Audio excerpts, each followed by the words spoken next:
were doing yesterday, أول إشي السلام عليكم ورحمة الله وبركاته بسم الله الرحمن الرحيم.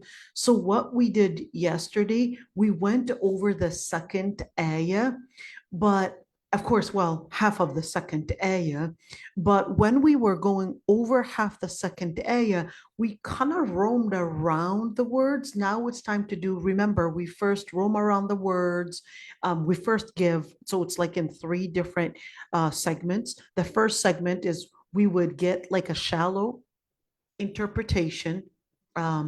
Am I still there? Yeah, a shallow interpretation. And then in the second segment, we would do something where it's not a shallow interpretation. So the first one is a shallow interpretation, shallow, I guess, that trying to understand what this is going to talk about. Then we do the second part of it. We would talk about the ayah, at least some things in it, some, we're trying to delve deeper. And then the third segment, we go really deep, and then we go into Tafsir al-Qurtubi. So we don't stay on Tafsir al-Qurtubi all the time. We take it step by step. So we kind of get an idea, and then we went deeper and connected with the ayah in certain ways. And then we go into Tafsir al-Qurtubi and actually see what al-Qurtubi says in regards to these ayat. So we did actually go min al-Bayt al-Haram, and here we go. So we are right here. And the reason why before we did al-Qurtubi, because there were some details, I didn't want you getting lost. So I did already part of it from Tafsir al-Qurtubi. So let's continue. Min al-Bayt al-Haram, and let's see what al-Qurtubi actually says. So min al-Bayt al-Haram, let's put ourselves within the context. And we said, oh, you who believe, لا تحلوا شعائر Allah. We talked about not transgressing the limits of Allah subhanahu wa ta'ala, whether we're speaking about the rituals, whether we're speaking about, let's say, the do's and the don'ts in the rulings of Allah subhanahu wa ta'ala, and wala shahr al-haram, and not the months of basically ashhur al-huram, and we talked about those 4 months, wala al-hadi, and don't transgress the limits, of course, tuhillu, transgress the limit, or even to break the ihram. What is al-ihram? We talked about al-ihram before. We said it's going into a certain timing. So we talked about al-ihram in where when, of course, they would prepare themselves for Hajj. They would wear the men at least would wear the izar and rida. And of course, they would start from one of the mawaqit. We talked about that. And we said that they would have to prepare, they would pray 2 rak'at, which is not mandatory, but sunnah. And then they would take a shower, put some perfume on and all of that. And then they would prepare themselves from the miqat, depending on where they're coming from. And basically, from that point, they're actually in a state of ihram until they finish all the different manasik. All the different manasik. And what are manasik? They're basically the manasik to mean the different areas of ritual for Hajj. So that would be those would be manasik. So let me just give you an idea right there to kind of help you see what we're talking about. So here we go. When you're looking at manasik, and let's see, so we can get an idea right there. And where al-manasik, within al-manasik, you're actually doing a couple things. And where here we go, and you're basically starting with, let's see if this gives us a al-mawaqit right there. Here's al-miqat. Then you're basically from al-miqat, you're going to head to Mecca, and certainly you're going to do tawaf, which is going around the Kaaba. Al-miqat, it really depends on where you're coming from. So that Irq, Dhul Hulayfa, Al-Juhfa, Qarn al-Manazil, Yalamlam, it depends on where you are, and of course which direction you're coming from. So that's going to be your miqat. And then you're going to go for tawaf al-qudum. Then, of course, tawaf al-qudum, you're going to go around the Kaaba 7 times. You're going to start right there, and you're going to go around the Kaaba 7 times. And then you're basically going to do sa'i, which is between the mountain of Marwa and Safa. You're going to go 1, 2, 3, 4, 5, 6, 7. So 7 times. And then you're going to stay. This is for Hajj. This is not for Umrah. For Umrah, it just needs basically just 2 things, which is right there, starting from al-miqat, going for tawaf and sa'i. But for al-Hajj, no, you're going through these three different areas in where you're going for a sa'i, and then you're taking number 4, which is sleeping overnight in Mina. All right. And of course, in Mina, most people, well, everybody's going to be going in tents during the night, of course. Then that would be the 9th day of Dhul Hijjah, and where you're going to be standing on the mountain of Arafat, not necessarily on the mountain per se, but within a Sa'id. Sa'id meaning more the fields of Arafat or fields of Arafah. And then they're going to be walking that way. They're going to be standing or staying in Al Muzdalifah and sleeping overnight.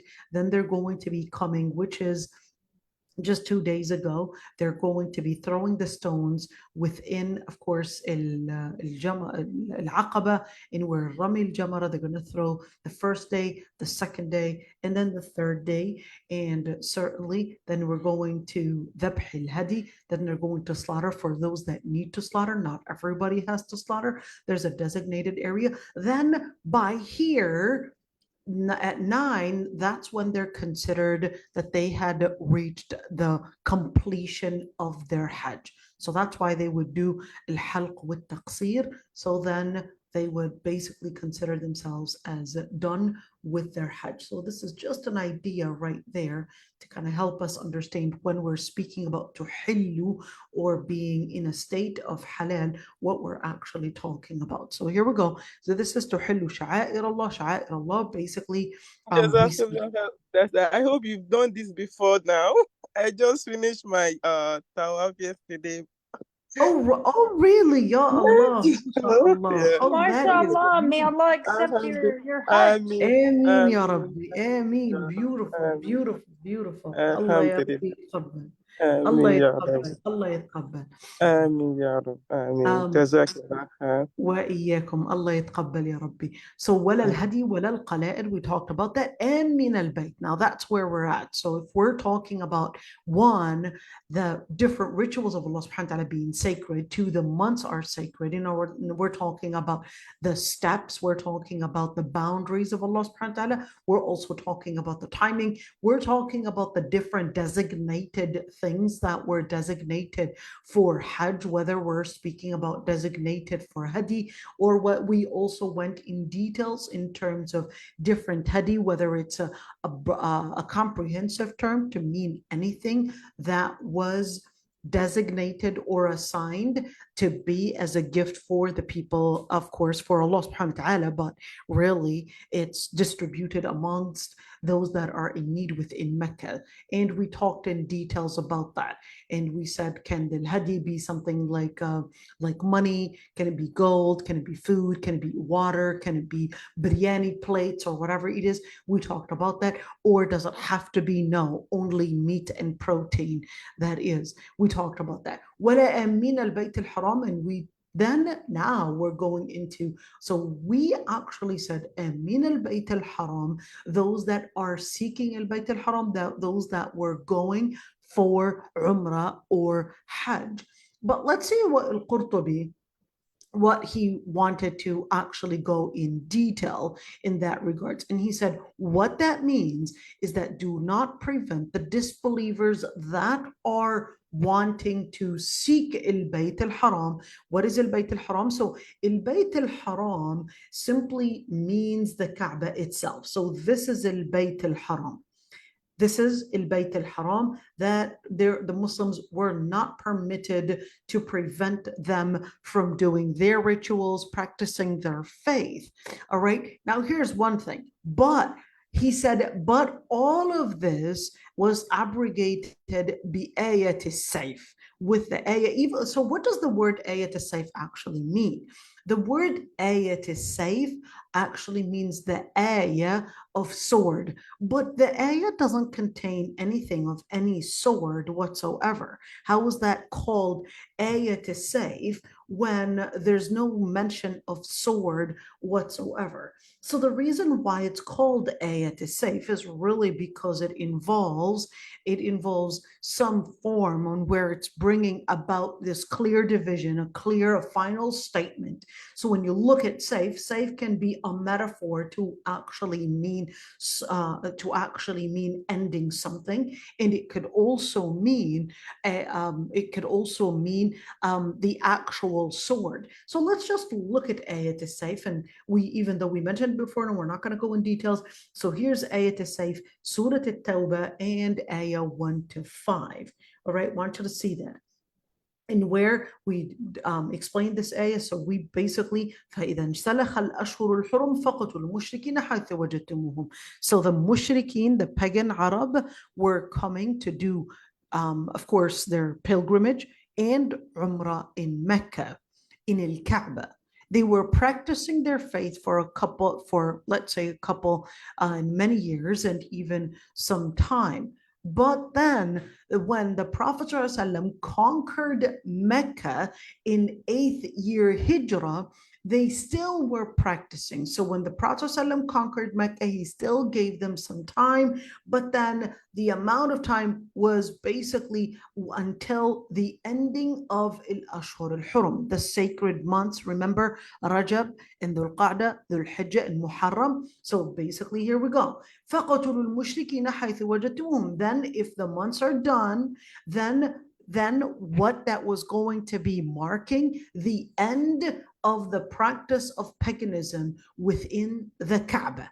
So in that situation, we're giving them some time, that is Allah subhanahu wa ta'ala is basically giving them some time that they cannot be harmed, that they would live in peace, they would practice their faith in peace, but not for long. It was going to be giving them some time to really be around the Muslims, to really recognize what this religion is all about. But then when this time is up, that means it's time to really decide. This place could only be a place of Tawheed, period. Therefore, no shirk, no polytheism, no paganism is going to be allowed within the designated area of al-Bayt Allah al-Haram or the Kaaba. But they can go in farther spaces, not within this area. So that's why this ayah was actually called ayat as-saif, in where it's saying, well, what you're going to do then, we're going to give them some time, and then if they stay within this compound of al-Bayt al-Haram, then in that situation, they basically had determined that they're in the wrong place, and therefore, this is why it's called ayat as-saif. And of course, if they would repent, they would leave shirk, they would make salah, then فَخَلُّوا سَبِيلَهُم. Then let them live, of course, in peace, and let them, what if we doubted their iman? That's not for you to basically decide how faithful they are. That's between them and Allah subhanahu wa ta'ala. So let's see. And then of course the ayah continues, فَلَا يَقْرَبُوا الْمَسْجِدَ الْحَرَمَ بَعْدَ عَامِهِمْ هَذَا. That this ayah right there, in where لَا وَلَا مِنَ الْبَيْتَ الْحَرَمْ, basically that they would not be allowed to enter al-Masjid al-Haram, that is shirk, whether the person is pagan, whether the person is Christian, or whatever religion they're practicing, they cannot enter al-Masjid al-Haram, period. It's supposed to be a sacred place just for Tawheed, period. And that's why, of course, فَلَا يُمَكَّنُ الْمُشْرِكْ مِنَ الْحَجِّ. Therefore, somebody that is pagan would not be permitted to do Hajj, or even come in to do any of the rituals within al-Kaaba or within Mecca. Now, here's one thing. The other scholars that said, remember the opposite of abrogated. The word abrogated is actually a translation for the word mansukh. And we said abrogation only happens on verses that are related to legislature. You cannot get an ayah to be abrogated if it's giving me facts, because facts are facts. There's no change in that.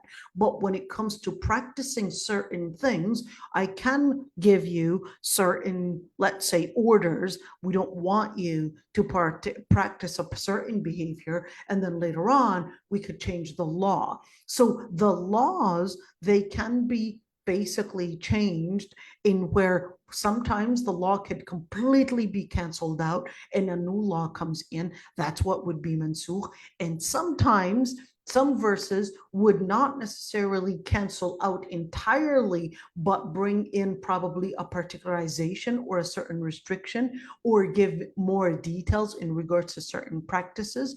Or sometimes number three, which is a form of a gradual, let's say, a gradual practice, just like exactly when we're speaking about alcohol. The Muslims were drinking, then they were ordered to not drink before prayer, then they were ordered to only drink during Aysha, and then they were told to not drink at all. In other words, bring an ending to drinking entirely. The other scholars that said that, of course, what is the opposite of mansukh? Here's this one, this word mansukh, abrogated. The other word, or the opposite word to it, basically the antonym, is muhkam. So here they said al-ayah muhkama, that this verse is muhkam. Muhkam to mean that it was not abrogated. Okay, they said, well, that simply means it's not abrogated. And why would they say it's not abrogated? Does that mean that the pagans are allowed to do Hajj? Let's say the Hindus, they basically said, hey, we basically had another god born in Al-Kaaba, and we would like to also go to Al-Kaaba and celebrate the birth of our new god in Al-Kaaba. Does that mean we would allow them? Because, yeah, well, some scholars said it was not necessarily abrogated, and therefore they're allowed to enter Kaaba, because here, and min al-Bayt al-Haram, they're seeking al-Bayt al-Haram. Okay, they're worshiping another god, but they're still coming in. So no, absolutely not. Why not? Number one is that the numerous ahadith where the Prophet ﷺ had actually said that it is not permissible for the non-Muslims to enter Al-Kaaba. Number two is that فَلَا يَقْرَبُ الْمَسْجِدَ الْحَرَامَ بَعْدَ عَامِهِمْ هَذَا. This is the final ayah, in where this one is really muhkam. There was no abrogation. They're not allowed to enter al-Masjid al-Haram after that year, which is the 8th year of al-Hijrah period. Okay, so let's continue right there in where was. So why would they say il-muhkam? Does that mean we cannot say min al-Bayt al-Haram as an evidence? No, they said that this is actually speaking of min al-Bayt al-Haram from the Muslims, those that are seeking al-Bayt al-Haram from the Muslims.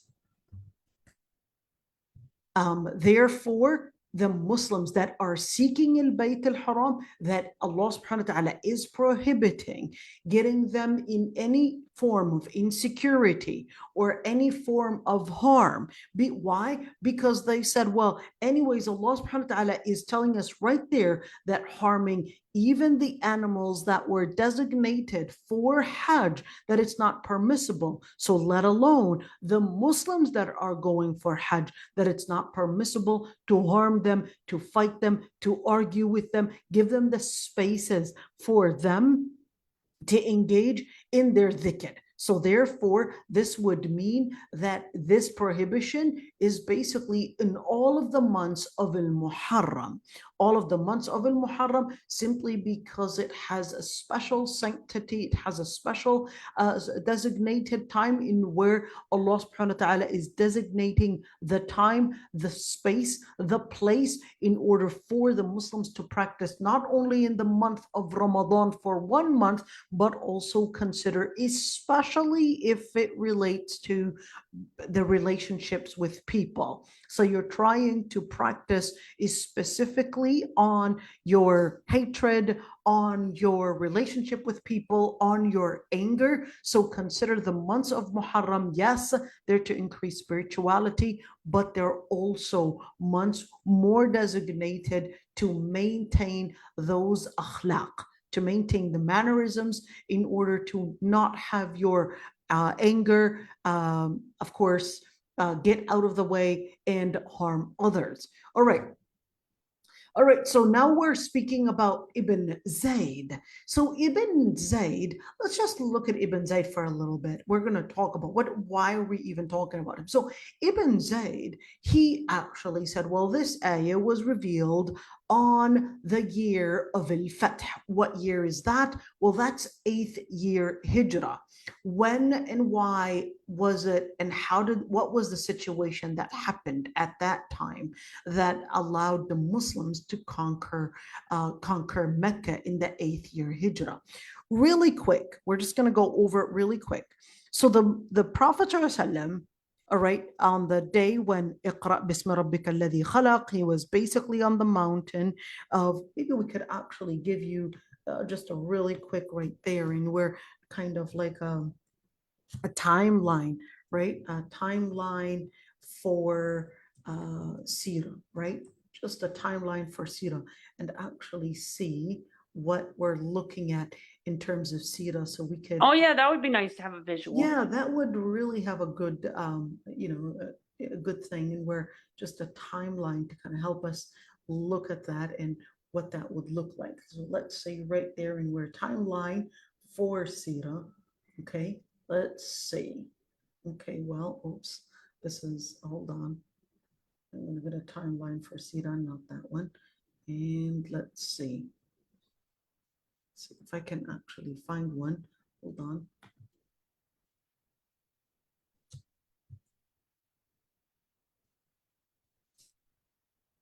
All right.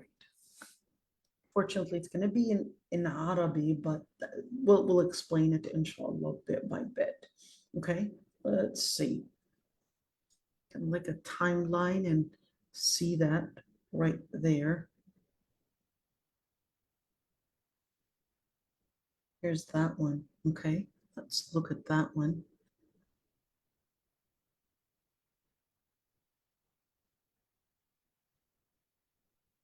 Okay, so this one is actually giving me,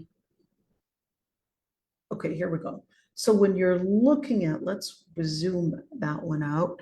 You're looking at right there, and where during the time during Mecca, of course, there we had different situations right there, in where, let's see, in Mecca, the Prophet ﷺ stayed for approximately 12 years and 9 months. And he was, let's see, so here they said 13 years after al-Ba'tha. What is al-Ba'tha? When the Prophet ﷺ had become prophet. And of course, before al-Ba'tha, he was 40 years in Mecca, 13 years or 12 years and 9 months to be exact. After the Prophet ﷺ was basically announced as a prophet, 3 years it was in a private da'wah, a private call for Islam. In 10 years, it was announced publicly. And within Mecca, it was for 7 years within Mecca to do the da'wah within Mecca, 3 years outside of Mecca, where the Prophet ﷺ would actually travel to the different cities to do da'wah there. Medina, he stayed in Medina for 10 years, or 11 years is more accurate, because the Prophet ﷺ died 11-year Hijrah. So we would have of course, 1 to 6 year Hijrah. We just had a couple battles right there, so not very many. And then the 8th year Hijrah, that's when the conquering of Mecca happened. And the reason why is during the 5th year, the Prophet ﷺ had attempted to go to Mecca, and do Umrah there, but the people of Mecca prevented the Prophet ﷺ and the Sahaba from going to Mecca. In fact, they tried to provoke them in order to have them engage in a battle which definitely they were not showing any preparation for. But of course, that's when they had made al-Hudaybiyah agreement that there would be complete peace or truce, at least during that time, in where anybody that is from Mecca that converts to Islam and travels to Medina is to be rejected and returned. Look at that one. Yes, they would be returned. Yes, they can stay within their faith, but of course the people of Mecca were That must have been so hard. Must have been so hard. And certainly the other part, in where the Muslims were not to attack any of the people of Quraysh allies, not attack their allies, and certainly the people of Quraysh would not attack the Muslim allies as well. There would be no wars for 10 years, but of course, and anybody that is to become Muslim would be returned. And of course, later on, of course, the Kulthum bint Uqba bin Abi Mu'ayt, she came and ran away from her family. She was only approximately 17 years old, ran away from her family, went to Medina, and then she basically had her brothers follow her in order to get her back to Mecca. And that's when she complained to the Prophet ﷺ that if you would let this agreement, this political agreement, be applied on us women, well, we don't have any power to defend ourselves. You're putting us in a lot of pressure, in a lot of fitna. Of course, then that's when the ayah was revealed in Surah al-Mumtahina that the women were not part of this political agreement, and women that the Prophet ﷺ would have to ask them to make an oath that they're really coming for their Islam and not for any, for any family or social issues that they're trying to run away from, or a love story she's living. But no, it's just for Islam. So that's when, of course, the women were not included, but for the men that were coming, of course, seeking, that would be the men that were becoming Muslim, seeking peace, or at least seeking a safe haven in Medina, were returned. That's when Abu Basir, or even Abu Jandal, when the Prophet ﷺ actually said, Mus'iru harb. لو كان معه رجال, he would be capable of engaging a battle on his own. In other words, waging a battle on his own, if only he had some men with him. So these guys that were not capable of joining the Muslims in Medina, that were converting to Islam, they started making their own guerrilla wars to protect themselves. And that's when the people of Quraysh, they decided to give up on that particular bylaw, at least within that truce. And that's when more and more people were becoming Muslim, migrating to Medina. And amongst them was Amr ibn al-As, Khalid ibn al-Walid, and certainly a number of different, more very important figures right there, Talha ibn Ubaidillah. And of course, that led to weakening Mecca, and certainly that led, of course, later on, the people in Quraysh or Mecca to secretly start attacking the Muslims, which is against one of the bylaws, in fact, the main bylaws within the truce. So when they started attacking the Muslims of course, in a complete opposition, complete opposition to the truce, that's when the Prophet ﷺ prepared himself, prepared the Sahaba, that they are heading towards where? Towards Mecca. So the Prophet ﷺ heads towards Mecca. The people of Mecca are afraid. They do not fight the Muslims whatsoever. They were extremely afraid of the very big, large numbers of the Muslims that were coming in Mecca. And they do recognize certainly that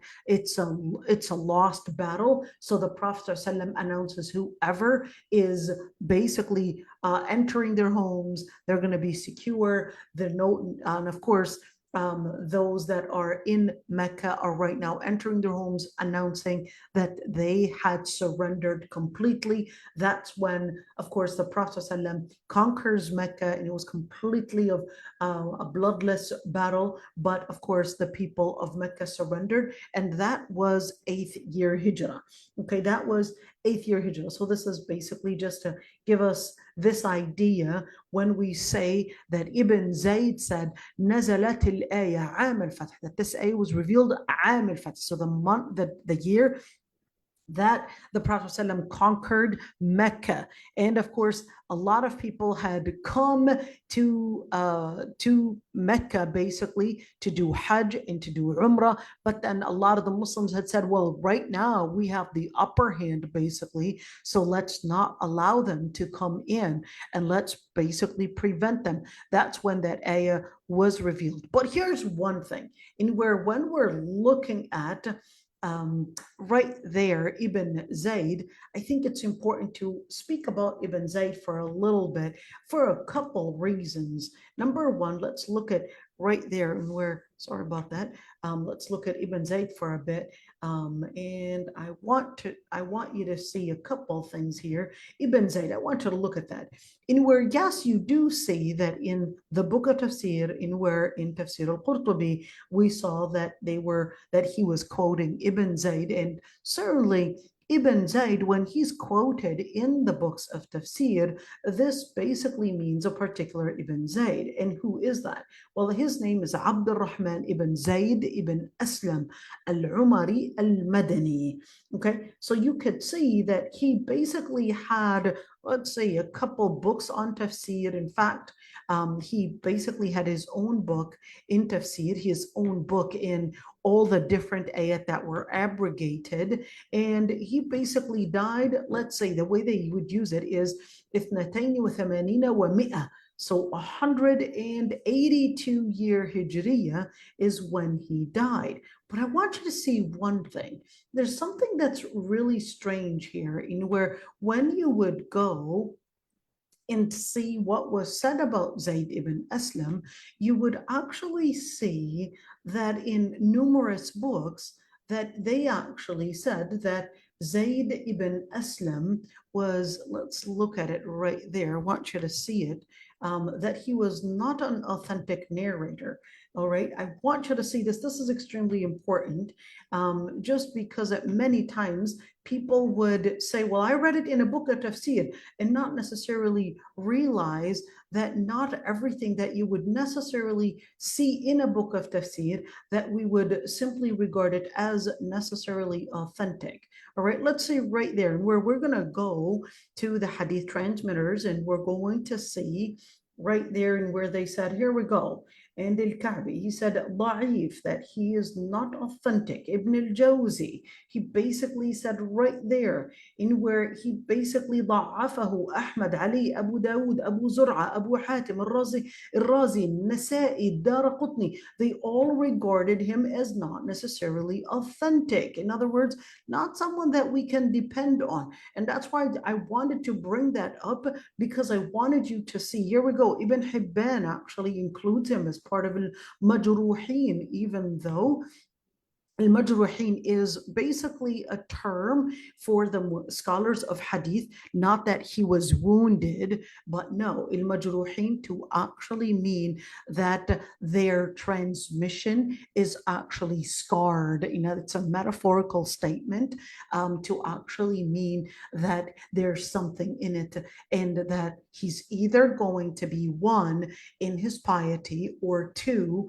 in his ability to pass on and transmit the ilm, three, or in his let's say mental capacity to pass on the ilm. So you could see right there and where he basically said all of that, but still you would actually see the books. And let's see, here's in Nasa'i, he basically said he's da'if.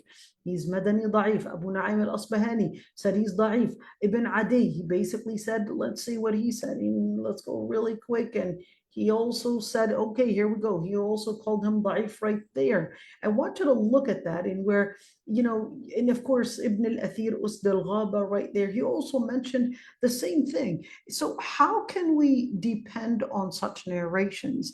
Now, here are a couple of things. Number one, in where the books like Tafsir al-Qurtubi will quote the different things out there in order to tell you, I'm aware of such a narration. And many times they'll tell you, well, okay, here's what our defense is in regards to such a claim or such a narration. All right, so then we go to 5 right there, and he said, okay, what is 5? And I want you to look at this. This is basically telling me to go to footnote 5, which is the person that did it tahqiq, and footnote 5 basically tells me in Muharrar al-Wajiz, in where that quote was actually taken from the book that is called Tafsir al-Muharrar al-Wajiz, and even al-Tabari had also quoted the same quote of Ibn Zayd, or Abdul Rahman ibn Zayd. But here's one thing. Of course, when you would see a lot of the books of tafsir would be giving you the different narrations, many times, you would be confused in where, well, what should I accept? And that's why I'm laying it out for you to recognize what was out there and what was being said, and how scholars, I would say, would scrutinize these different wordings, these different pieces of information, and come about with a final study. And this is why it's important to do a study and not necessarily just read off a book of tafsir.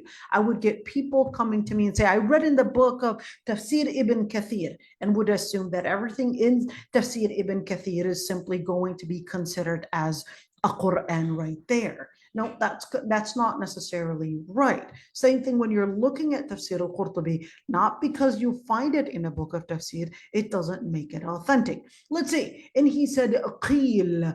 That's one way of how they would say, well, something is not necessarily having credible resources to support that claim, so they would use this method, qeel, ruwiya, etc., this more of a, and where it's not giving me a definitive wording, but it would give me more of a giving me tad'if. It's called tad'if, and where it is to show that it was said, it was narrated, etc. This way, this method in where it was said, we don't really know of who, that it was basically that there's this figure, his name is Shuraih ibn Dubay'a, and his nickname was Al-Hutam. He basically came to the Prophet ﷺ, and let's say the story was he came to Medina and he left his horses outside of Medina, and he came to the Prophet ﷺ and he said, what are you calling people to? And the Prophet ﷺ responds, I call them to believe to worship the Lord Almighty, not to worship other than Allah Almighty, to perform salah, to give zakah. So this is a very simplified answer. But then he said, good, but I have certain leaders and I cannot take one final opinion before I would basically consult the other leaders of mine. So maybe I would become Muslim and even bring them along. So the Prophet ﷺ, he basically knew, because he basically has al-wahi coming to him. So he said, this man right now is going to enter, but he speaks in the tongue of a devil.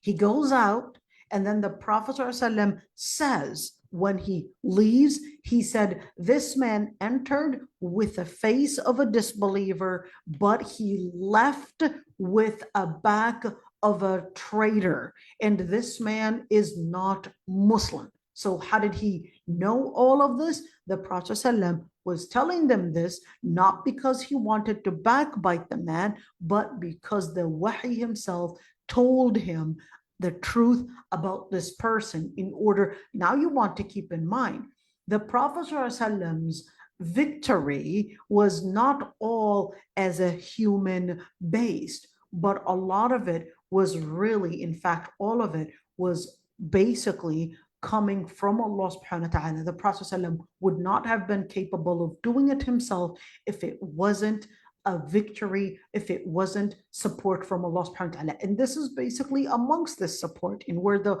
Lord Almighty was letting him know who's lying, who's betraying, and who's basically the person that is coming to cause some kind of a fitna, etc. So this is to help the Prophet ﷺ, let me say, pave the way to making Islam and getting Islam to a safe shore in order to become a universal religion where it would be capable of continuing. All right, so when the Prophet ﷺ, let's see, when the Prophet ﷺ went for Am al-Qadiyah, that was of course 7th year Hijrah right there. So this is basically before Am al-Fath. This story right there was before the 8th year Hijrah, before the Muslims had conquered Mecca. When they went, they basically had seen al-Hutam, who had basically come, and of course, Hujjaj al-Yamama, in where they were coming from Bahrain. Some were coming from Bahrain, and they said, that's Hutam right there, this guy that was coming in, that man that Prophet ﷺ described as a traitor. So they said, well, they actually had stolen our items from Medina, and now they're coming in to donate it to the Kaaba, to Mecca. So they basically had attempted, and they were definitely intrigued to basically go and attack the man. So that's when the ayah was revealed. So you could see, let's say right there in where it said ذكره ابن Abbas. Let's look at footnote 1. Footnote 1, it was mentioned in the book of Asbab al-Nuzul. This is probably the most notorious book for the reasons of revelation. But I want you to keep in mind, not because it's in a book of tafsir, that doesn't necessarily mean that we would regard it as this is a final statement. Ibn al-Jawzi mentioned the same in Zad al-Masir. Ibn Abbas, of course, you have all these different resources that actually said the same exact thing. In other words, they had their resources to support this, but of course, we don't actually have the chain of narration to really tell us exactly whether this is true or not. So we don't really have a chain of narration, but we do have multiple resources that said this piece of information, or at least the reason for that revelation. Let's see. The ninth point that al-Qurtubi wanted to say is that this ayah is muhkama, that is not abrogated, and therefore what this is involving, that this piece of ayah right there, what it's actually referring to is that the Muslims themselves should continue doing il-manasik. What are al-manasik? We said basically the different areas that we would basically do for Hajj. So what this ayah is referring to is that the Muslims must complete their Hajj, meaning sha'airillah, during Hajj, during, of course, these stages, these different stations for Hajj. So let's call in manasik stations. That way it can be a word that we don't have to repeat often. Stage 1, stage 2, stage 3, let's call them, or stations, sorry. We agreed on the term stations, so let's use the word stations, and that's basically il-manasik right there. So what they said was this ayah was not abrogated, but this ayah is basically telling the Muslims that they have to complete the different stations for Hajj before basically considering themselves as completed the final station, which is the 9th station right there. And of course, there's another tawaf, but we're just going to consider right there to help us, because there's actually another tawaf right there, and another rami, and another throwing stones right there. So technically, there's one more station, but I guess you can't see it right there. All right. So what you're seeing right there, and where, of course, this ayah basically is you cannot leave whatsoever. And if you start the different stations of Hajj, you can't just stop it. You cannot just stop. You have to continue your stations of Hajj. The Prophet ﷺ had basically done Umrah 4 times all right, and Hajj only once. All right, so when we're speaking about, then we're with that ayah, in where it's basically saying, well, the different stations of Hadi, the different stations seeking al-Kaaba, the different stations, or even doing al-Ihram during the miqat, etc. Those are different stations that you cannot stop and you have to complete. So therefore, this ayah is basically telling them you cannot stop in the middle of the way. You got to continue and complete your different stations. Now let's continue. يَبْتَغُونَ فَضْلًا مِنْ رَبِّهِمْ وَرِضْوَانًا. Okay, what is that? يَبْتَغُونَ فَضْلًا مِنْ رَبِّهِمْ. Here we go. Now look at this one right there. This one is rather interesting. أَمِنَ الْبَيْتِ الْحَرَامِ, that they're seeking الْبَيْتِ الْحَرَامِ, which is Kaaba. But يَبْتَغُونَ فَضْلًا مِنْ رَبِّهِمْ وَرِضْوَانًا. Literally, it means that they're actually seeking the provisions from their Lord Almighty, and even the Lord Almighty to be content upon them. That's a very ambiguous statement, a very, let's say the least we could say is a comprehensive statement. So what does it really refer to, and what does it really mean? Just give me a second.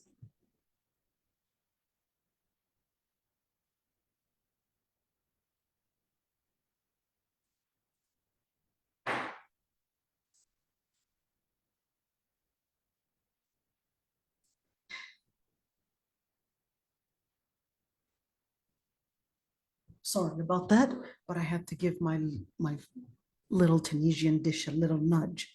All right, a little star that is. All right, so يَبْتَغُونَ فَضْلًا مِنْ رَبِّهِمْ وَرِضْوَانًا. Majority of the Mufassirin had actually said that this is referring not necessarily a general comprehensive statement to mean that they're seeking just the provisions and just wanting Allah subhanahu wa ta'ala to be content over them. They said, no, this is actually referring to those that were coming into Mecca along with seeking to do the different rituals to also conduct and engage in business.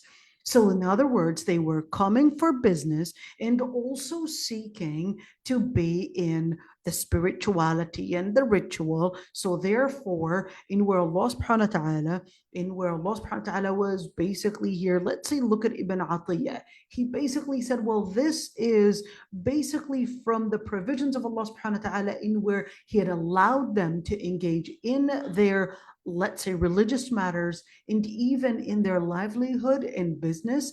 And that's basically in where to let them do what is needed. In other words, there's no contradiction. And this is something very important. There's no contradiction in a lot of the different matters. So you can work around the house and maybe work around the house or do the different cooking and still be considered in a state of ibadah.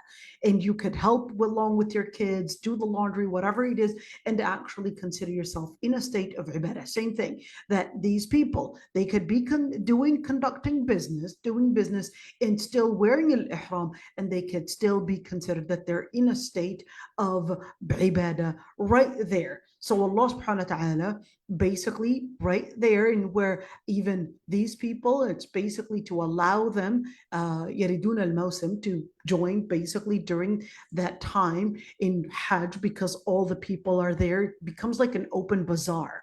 Okay, so the Kaaba, because of the number of people, it becomes like an open bazaar. It becomes an area where people are seeking different and seizing the moment that there are so many different people that are gathering then. So they're either announcing things, or they're probably making use of the number of people, trying to conduct business, or probably engaging in other matters. But of course, you cannot get married there. So even if you tried to seek matchmaking, sorry, but during Hajj, you cannot do that.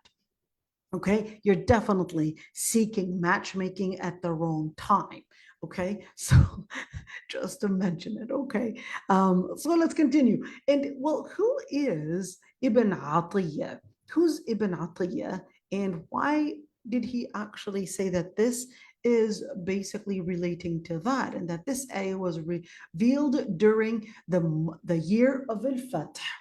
And therefore Allah subhanahu wa ta'ala basically allowed that even those that were not Muslim to enter al-Kaaba, even if they were conducting and wanting to conduct business and not necessarily for religious reasons. So basically he said, well, this is to give the chance for those that were not Muslim to also hear about Islam and relate to the Muslims at close relations, in order to give, of course, give the non-believers the chance to hear Islam. And this is really important because you could see that seizing a moment of probably engagement and maybe parades, perhaps people are going to state fairs, or probably there's an event in where the event is about, perhaps, I don't know, helping, I don't know, the poor, or helping, I don't know, whatever event, so that Muslims are invited to engage. And Allah subhanahu wa ta'ala is encouraging them, those events, seize those events to have like a table to let people learn about Islam, to let people recognize you, ask you questions, all of those different things, exactly how Allah subhanahu wa ta'ala was telling the Muslims that there was this open space and that allow them to conduct business in the Kaaba and in Mecca, at least during that time before it was abrogated, to give them the chance to listen to the words of Allah subhanahu wa ta'ala, to give them a chance to get to know Islam and Muslims. Keep that in mind, to get to know Islam and Muslims at a close proximity, because it breaks a lot of barriers and it gives the chance to have them hear the words of Allah subhanahu wa ta'ala. Let me just comment on Ibn Atiyah. I think it's important to learn a little bit about Ibn Atiyah, because we come across Ibn Atiyah often, but then we don't actually speak about him that much. And I think he deserves to be recognized here. Again, we're going to the same book. It's called Siyar A'lam al-Nubala. Remember, it's that 21 volume right there, and the author for that is al-Dhahabi. And he said, Ibn Atiyah is basically al-Imam al-Hafiz. They called him al-Imam al-Hafiz. Means al-Hafiz is basically a person that memorized over 500,000 ahadith. And he is al-Andalusi. He's from Andalus, which is Spain today. And he is from Gharnata, the province of Gharnata. And he is Maliki. He did actually have a huge tafsir, and which is called al-Muharrar al-Wajiz. I hope I didn't prepare it, but maybe I could allow you to see it. I want you to see al-Muharrar al-Wajiz, all right? Because here we go. The book is available, which is pretty good. You can even have it available at your fingertips. So really easy to find that book. This is how big this book is. It's actually one of the most important books of tafsir. All right, let's continue right there with Ibn Atiyah. All right, where was it? Was it this one? Is that? Yes. So Ibn Atiyah, he basically died, let's see, 518, so 518 year hijrah. That's when he basically died. So just giving an idea, maybe let's look at that in terms of, I like Wikipedia, even though not an authentic resource, but I like to use these dates to help me kind of get an idea and make the story short in terms of the dating. And let's say basically born 1088 and died 1146. So basically the 518 hijrah is equivalent to 1146 AD. Okay, this is just an idea about Ibn Atiyah. So great resource, definitely for tafsir. Probably I actually debated myself whether I should use tafsir Ibn Atiyah or tafsir al-Muharrar al-Wajiz, or whether I should use tafsir al-Qurtubi, but then I landed on tafsir al-Qurtubi. All right. Let's see. وَإِذَا حَلَلْتُمْ فَاصْطَادُوا. Wait a minute. So then it says here, يَبْتَغُونَ فَضْلًا مِّن رَبِّهِمْ وَرِضْوَانًا. And then it goes, وَإِذَا حَلَلْتُمْ فَاصْطَادُوا.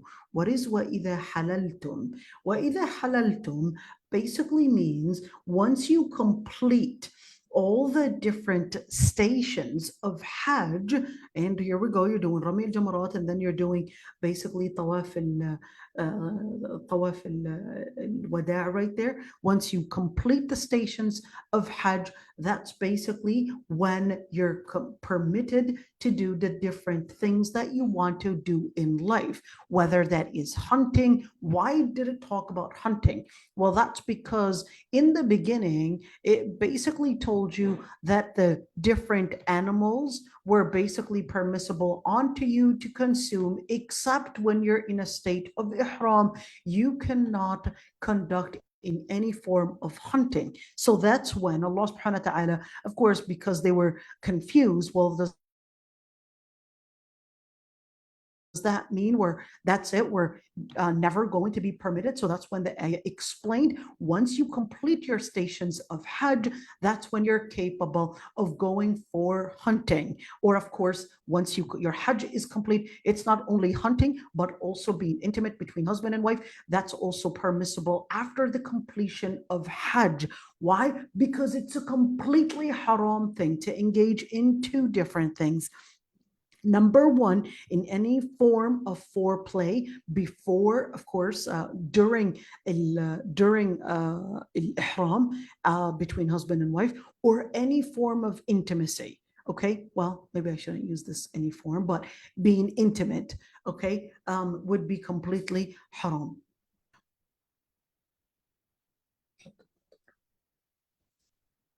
All right, so let's continue right there. وَإِذَا حَلَلْتُمْ فَاصْطَادُوا basically is giving us an order when, of course, they're completing Hajj, that what Allah subhanahu wa ta'ala had regarded, whatever was considered as impermissible is now considered, after completing the stations of Hajj, is now considered permissible to engage in. And of course, right there, ironically, he said, this was mentioned by a lot of scholars. He said, but this is actually not authentic. So why not? He's basically said, well, this can't be right, because what this is really relating to is that إِذَا حَلَلْتُمْ فَاصْطَادُوا, in where not that this is telling you that once you're completing Hajj that you cannot engage in what you wanted to engage in. That's not what's not right.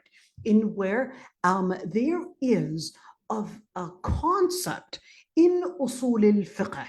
Pay attention with this one, because this one is a it's a little off for us to understand if you're not specialized in the different sciences. There's a science called fiqh.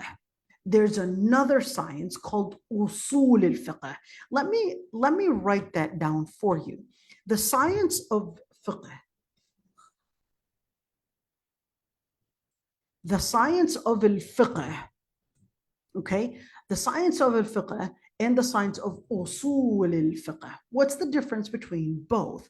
The science of al-fiqh, they would basically derive the different rulings from the different resources. Okay, now the different resources, what are those credible resources? The science of usul al-fiqh would basically be the science to help us know which resources, how to make use of these resources, what it actually makes a credible resource, what actually makes a way and a method. In other words, if we're using, for example, an imperative verb, what does that really mean? What are the implications of such resources? What are the implications of such statements on learning how to derive the different rulings? So usul al-fiqh would act as more the science of the principles of fiqh. It's kind of like you're going deep into the court. Think of it as building a house. Before you build the house, you got to dig deep down in order to make sure you're having strong statements, you're having strong basis that's keeping up. The higher you go up, the more down you need to dig in order to make sure that you've got strong basis to keep whatever you're building up in place. And that's the same thing. So usul al-fiqh is basically telling you those credible resources, how to make use of these resources. The faqih, on the other hand, learns from usul al-fiqh. They would go to them and say, okay, let me apply that to the different cases, the different scenarios that we're basically getting to our offices or getting in our courts or whatever it is. So that's basically the faqih. You would see al-faqih more in public, and the usuli or the fundamentalist. We're not talking about the fundamentalist the way that the stereotypical image of a fundamentalist, and where he's got a beard and he's walking with a turban, he's holding a stick. That's not the fundamentalist that we're talking about here. We're talking about the fundamentalist to mean the specialist in usul al-fiqh.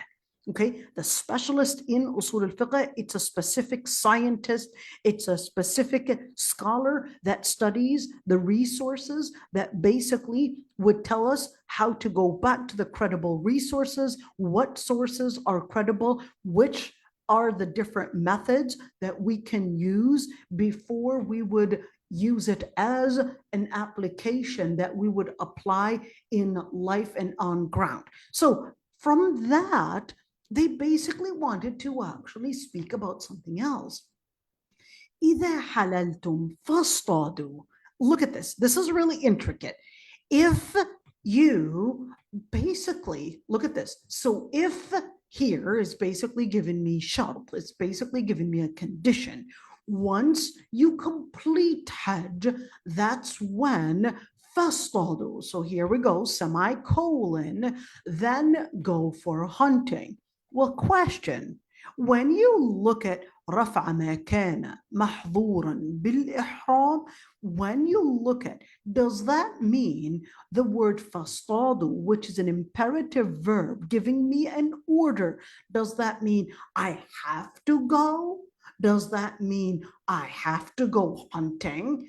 Or how do I actually understand all of that? All right, that's what he's basically here discussing. So same thing, إذا قضيت الصلاة, same idea in where, look at this ayah right there in Surah al-Jumu'ah. If the salah is completed, once the salah is completed, فَانْتَشِرُوا, then seek, of course, فَانْتَشِرُوا, it's not talking about spreading out. It's not talking about spreading out. It's actually here a metaphor to mean conduct in business, if you wanted to go in business. But we know that in general, when something is considered haram, and then it gives you an imperative to basically oppose what was regarded as halal, that this is not to mean that this is an imperative verb to give you an order, but this is basically to tell you that this is permissible now.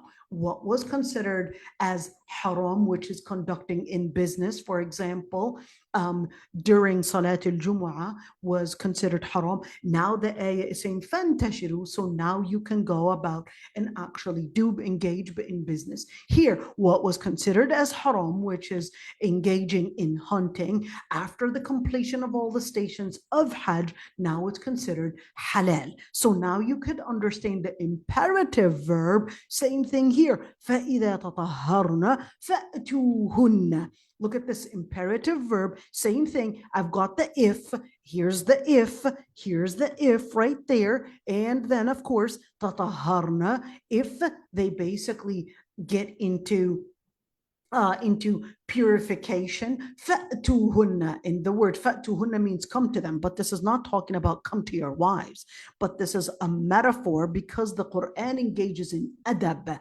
fa'tuhunna. So once their cycle is finished, once they seek purification, fa'tuhunna, here, right there, the same exact idea. I want you to look at, kind of like in French, where we would have the pas, do, and then all of that, and same thing in English, and where you would have certain, of course, if I, and then basically certain statements, same thing. You would have right there the if, and then what was speaking in the past tense, then giving me the imperative tense. You could see that it was repeated 3 times in where this is to tell us that this is permissible. So here, فَأْتُوهُنَّ, then this is not to mean that once a wife basically is done with her period, you have no choice but to be intimate with her, basically your wife.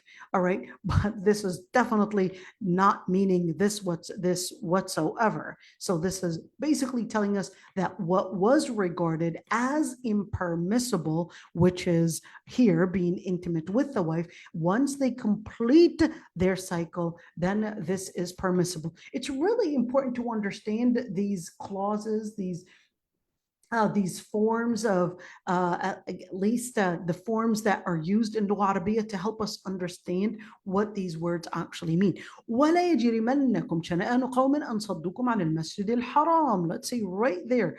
What is that referring to? Now we completed وَإِذَا حَلَلْتُمْ فَاصْطَادُوا وَلَا يَجْرِمَنَّكُمْ شَنَآنُ قَوْمٍ أَنْ صَدُّوكُمْ عَنِ الْمَسْجِدِ الْحَرَامِ أَنْ تَعْتَدُوا.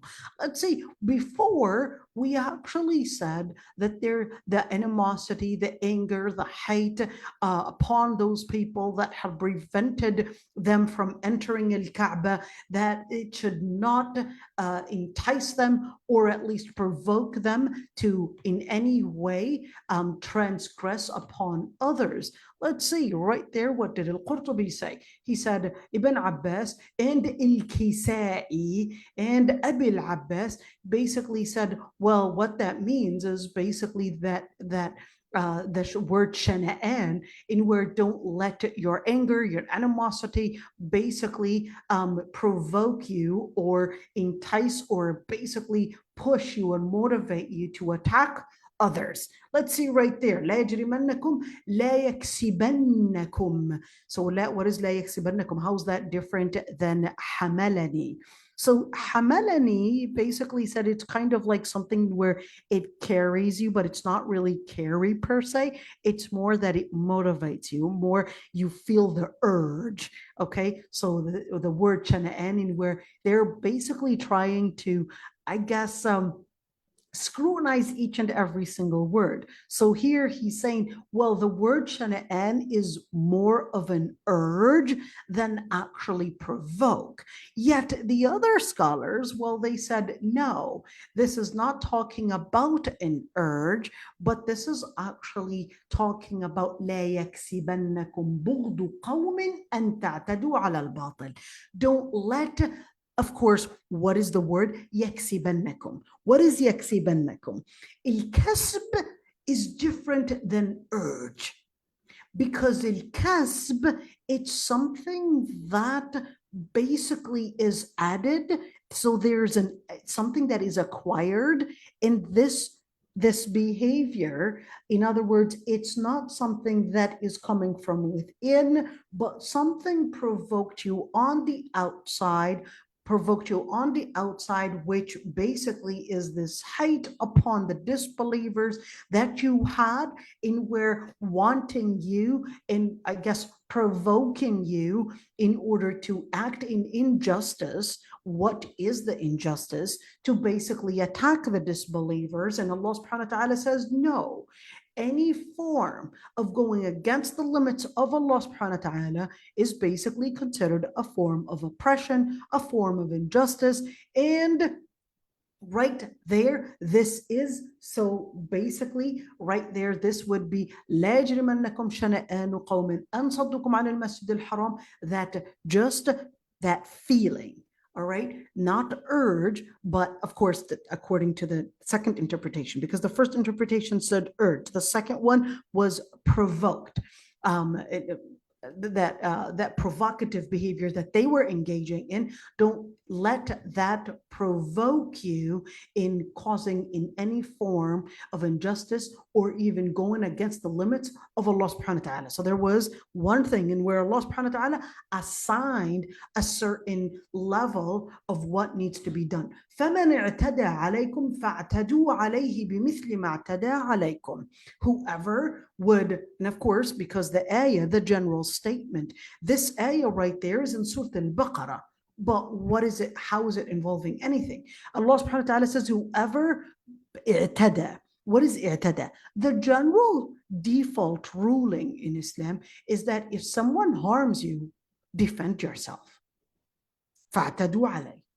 Someone harms you, somebody attacks you, don't stand there and just wait for them to finish you off.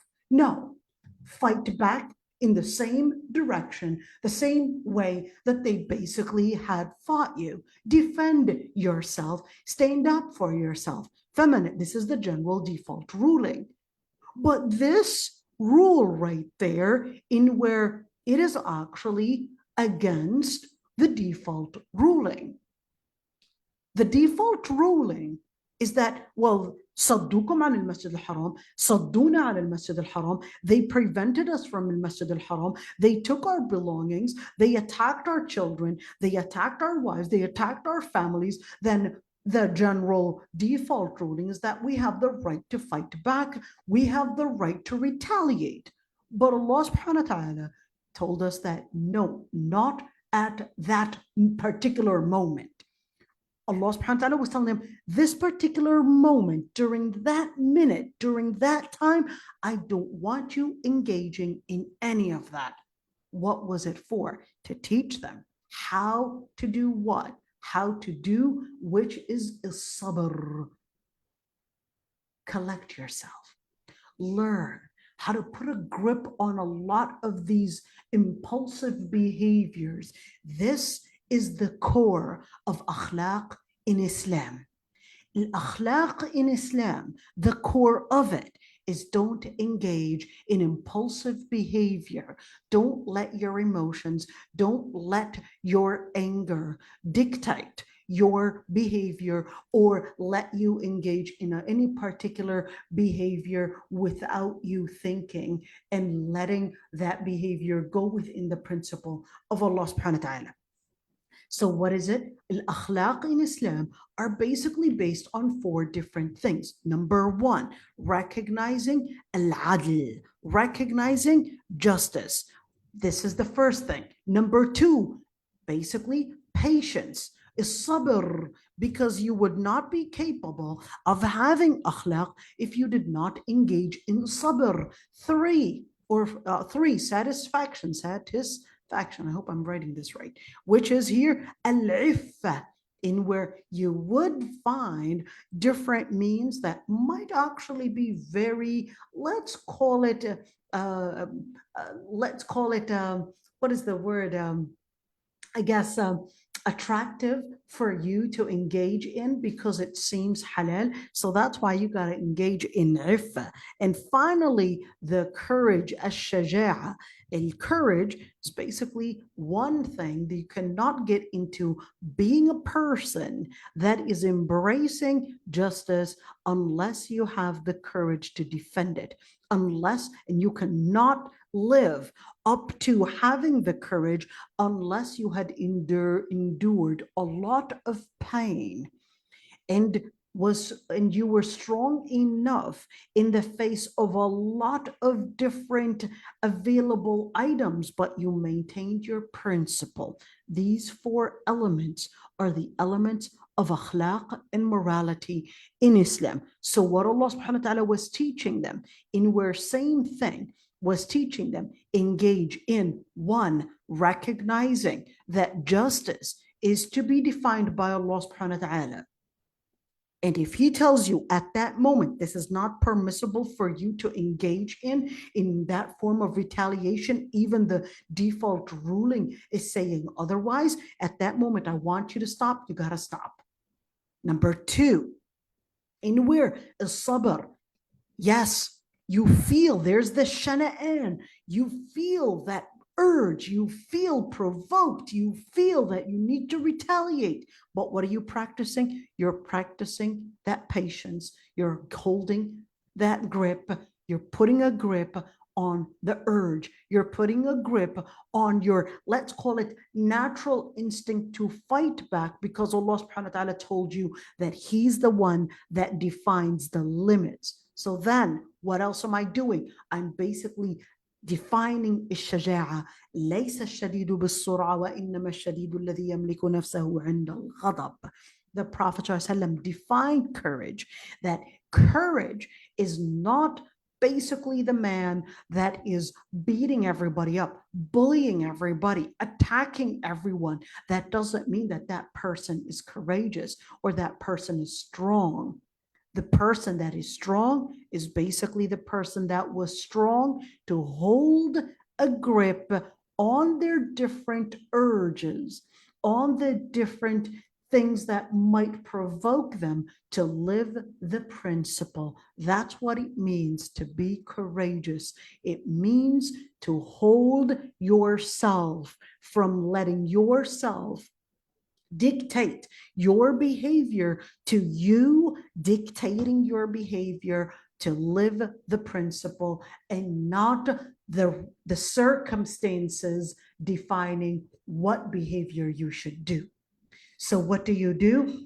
The circumstances don't judge your behavior, but you drive your behavior to living the principle, not the circumstance. And that's why it's really scary, especially younger generation. Many times they would be, I would say, at those times where they would find friends and they want to engage with a lot of people thinking that they're all my friends. Well, what really makes a friend is not necessarily a moment that I would be with them for a couple minutes or an hour or two or whatever it is. A real friend is the friend that you recognize that they're not coming to you for any kind of an interest. Their interest is only one thing, which is Allah subhanahu wa ta'ala. That's true friendship. True friendship is al-hub fillah. Why am I with that person? It's really because they're living and embracing the principles of Allah subhanahu wa ta'ala. That's true friendship. That's a true friend you want to be accompanying. And that's a principle. That's a person that will be embracing principle. In other words, even if they were to, let's say, become your enemy or not your friends anymore, a person that is not living based on principle, the Prophet ﷺ actually described a munafiq, إِذَا خَاصَمَ فَجَرٍ. If they would be your enemies, or if they're disliking you and or probably maybe get into a disagreement between you and them, what would they do? They'll start finding and looking for any way to retaliate, to harm you. If they know your social security number, they'll give themselves the justification that, yeah, I know their information, I'll use it. I know her information and what she did and how she was doing and engaging in such a behavior or whatever it is. I'll go tell people about it. I'll disclose her privacies. I'll abuse her information. I'll use this information. I'll use this. And give herself and go give themselves the reason or the justification that it's permissible for them to retaliate because this person harmed me in such a way. That's a munafiq. That's the person that you want to stay away from. You want to make sure that even if this person that is your friend right now, even if they were to become your enemies, they would live the principle and maintain the akhlaq to preserve your privacies, to preserve your information, to preserve all the different mistakes that you had committed, not start making your mistakes as basically public property. They would recognize that it is impermissible to speak about their sins, even if I don't like them, even if I basically had considered that they were not good Muslims.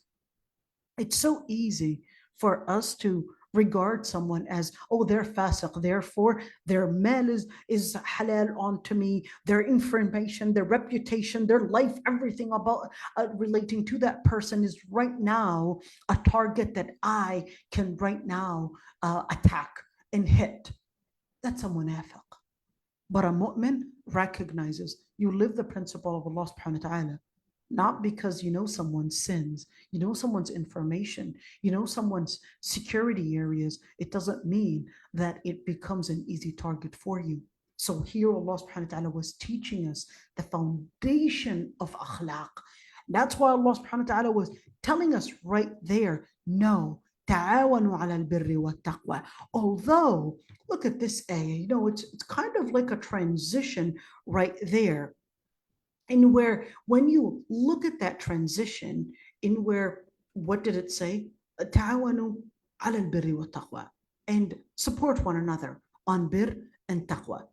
But before we go to it, I actually wanted to see, in Kisai actually said that what this means in where لا جرم أن لهم النار, that they're definitely going to be, of course, getting hellfire for those that would basically engage in any form of crime, or in other words, if the person were to engage in any form of, let's say, transgression, that they're definitely going to be getting hellfire as a punishment. But I wanted to actually talk about al-Kisari, although a little irrelevant to what I was, what we're talking about. But I was wanting to speak about al-Kisai. Let's look at al-Kisai for a bit. This is really important to talk about. So this al-Kisai, there's something really interesting. Oh, I lost the page here it is. Look at this one. Al-Kisai, his name, that's not actually his name. His name is not Al-Kisai. That was his nickname. What Al-Kisai really means, let's look at the name and how it's written. Okay, what Al-Kisai really means, it actually means the person that's wearing a cloak.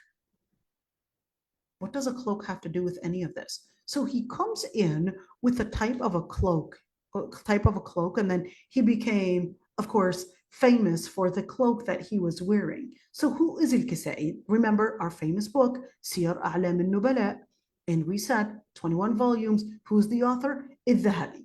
And look at the way he described him. He said, he's an imam, Shaykh al-Qira'a. He's the imam, he's the main scholar, he's the scholar of al-Qira'a. When we say al-Qira'a, to mean the variant recitations for al-Quran.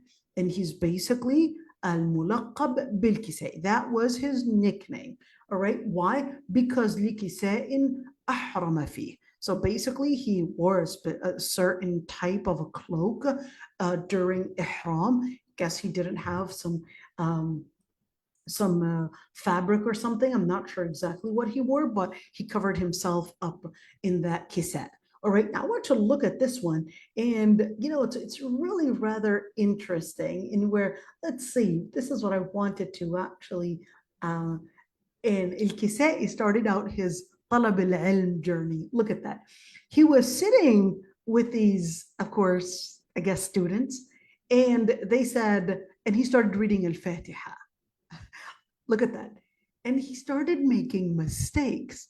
And they said, well, if you're actually tired, well, you had made a lot of mistakes. But if you would like to hear, you basically want to stop, you recognize the mistakes that you had done, etc. Well, just say, I'm making mistakes. I didn't know how to do it. And because they were sitting with him, but then he felt so embarrassed. How is it that, he was making these major mistakes, and they thought he was tired, and well, you could just say you're tired if you're making all these silly mistakes right there. And if you basically want to stop and you basically wanted to kind of slip away, just say, I don't know. It's just an easy way to let you, I guess, find a good reason to just slip out rather than embarrass yourself.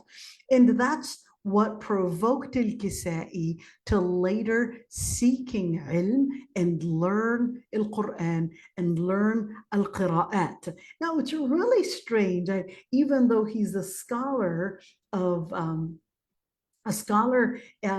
that ilm, and he's considered one of the most important scholars of Qira'at. But one thing I wanted, while I was reading this article, where was it? I can't really see, where was it? Oh, here we go. So let's look at this, this story. It was really interesting to me. So what happened, even though he's a scholar of qira'at, but look at the adab right there. All right. Al-Kisai said, "Sallaytu bil-Rashid." I led the prayer basically in the Rashid. Who's that? Well, he's the Khalifa. And he said, I recited an ayah wrong, that even a child would not make such a mistake. And what did he do? Instead of لَعَلَّهُمْ يَرْجِعُونَ, he said لَعَلَّهُمْ يَرْجِعِينَ. He said even a kid would not, a child wouldn't make such a mistake. And then he said, فَوَاللَّهِ مَا اجْتَرَأَ الرَّشِيدُ أَنْ يَقُولَ أَخْطَأْتُ. Rashid, even though he's a Khalifa, but he was not having the audacity or the courage to actually tell him that he had made a mistake. So he comes to him and he said, and that recitation that you recited, where is that recitation coming from? And he said, oh, yeah, Amir al-Mu'mineen. Oh, Amir al-Mu'mineen is basically the way that they would, literally means the prince of the believers, but this was the way that they used to give honor to the Khalifa. He said, قَدْ يَعْثُرُ الْجَوَادِ. Even a knight, K-N-I-G-H-T, even a knight could sometimes trip off. So in other words, even though, yes, I'm a scholar in Quran and Qira'at, and definitely I'll tell you, even a knight can trip. The same way a knight can trip, as a scholar, you could also make mistakes. So he responded, أما هذا فنعم. Then yes, this is possible that even an expert, even a scholar can have their mistakes. Wanted to share that one because, just learn this.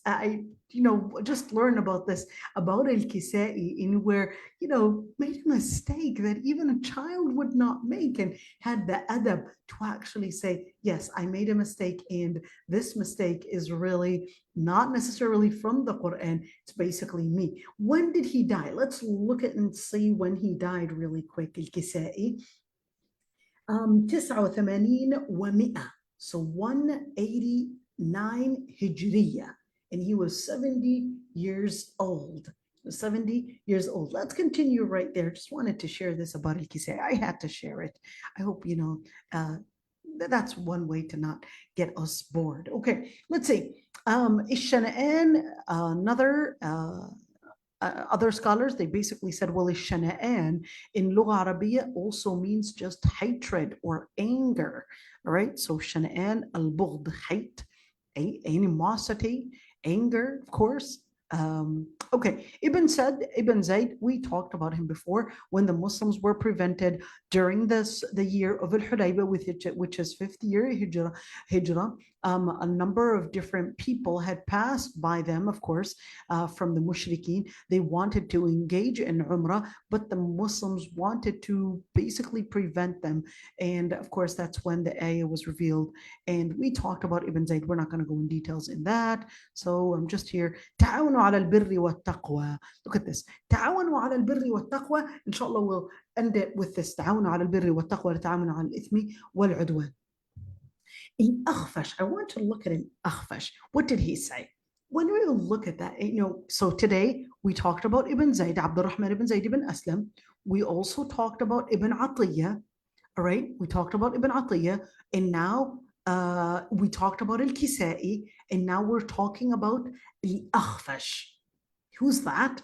And why would his name sounds weird. Well, let's talk about him and remove all that ambiguity. Let's see. Al-Akhfash, Imam al-Nahu, Abu al-Hasan.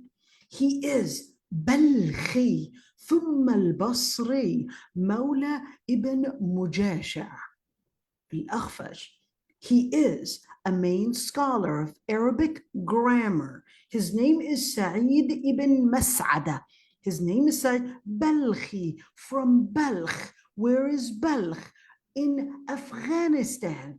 and later lived in al-Basra in al-Iraq. He is Mawla. He is basically an ex-slave for Bani Mujasha, a tribe, basically Bani Mujasha. Well, just to make the story short, basically, let's see, I want you to look at this one. Rather interesting. Let's see. Even though, look at that, they basically all praised him that he was sitting with Sibawayh hatta bara. Sibawayh is basically one main scholar. I want you to look at that. He's Imam al-Nahu. He's not even Arabi. He's originally from Afghanistan. Well, Sibawayh is originally from Iran. All right, all these scholars, they were great scholars in Lugha Arabiya, even though they were not originally Arab. Not Sibawayh, he was Persian. And here, Al-Akhfash was originally Afghan. So now you're looking at that. But let's see one thing. Abu Hatim al-Sajistani, he said, well, he was a bad man. What? A bad man? رجل سوء. كتابه في المعاني صويلة وفيه أشياء في القدر. Said he's got a bad aqidah. He's got a number of different mistakes in relationship to understanding qadar, relationship to understanding destiny, how we define destiny, how we define, that's actually a key thing. And he, let's say, another scholar actually said that al-Akhfash was basically the best scholar in al-Kalam. But this is not talking about al-Kalam and talking. No. This was basically philosophy, okay? So it was philosophy, and in particular, not just a general philosophy, but in particular, the philosophy that relates to speaking about theocracy, let's say it that way, and we're relating to speaking about divinity, relating to speaking about God and all of that. And then he said, أحذقهم بالجدل. He was the best in debate.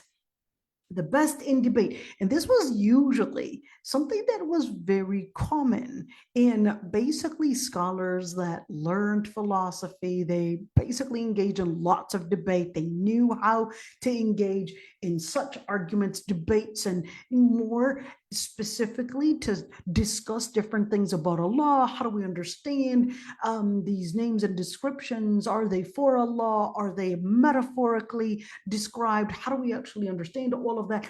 But what I wanted you to see, although some scholars actually had said that he was, what did he call him? What did he call him? He basically called him a rajul su', or rajul, that he's a bad man. He's basically an evil man.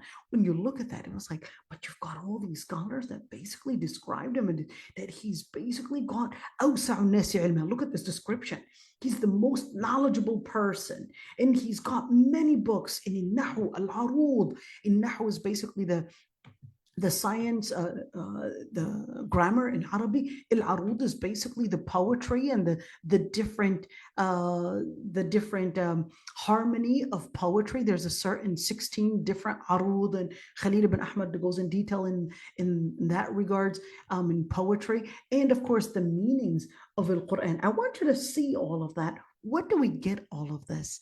Yes, you can have a scholar that can probably be controversial, but just because they're controversial, or at least some people disagreed with them, it doesn't mean we basically leave everything about them. Someone can be controversial, but be a bee that searches for the pollen in all the places that it goes, and don't be a fly searching for people's mistakes. So when we learn that, that's one thing. And where now we learn about al-Akhfash really fast. And of course, just this little piece of information in where, yes, you can either pick on those areas, but let's see what al-Akhfash actually said.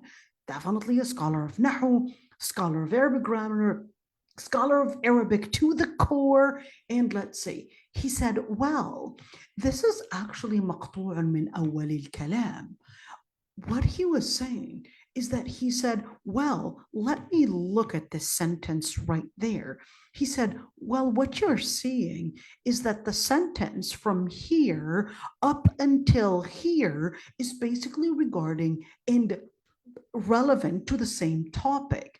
But the sentence from here up until here is basically not necessarily all the way connected in its coherence with the words. Well, it doesn't mean that the ayah is incoherent. That's not what he's saying. He's not saying it's incoherent. He's basically saying that it becomes this clause in where, yes, it's still coherent, but it's kind of like you're semicolon, you're bringing in like a parenthetical clause, but it's this parenthetical clause is still related to the rest of the wordings and definitely related still. It's a parenthetical clause, but then it's actually part of it. But at the same time, you could see that the sentence kind of jumps into I guess a different direction. And this is very common in the Quran, in where a parenthetical clause or a theme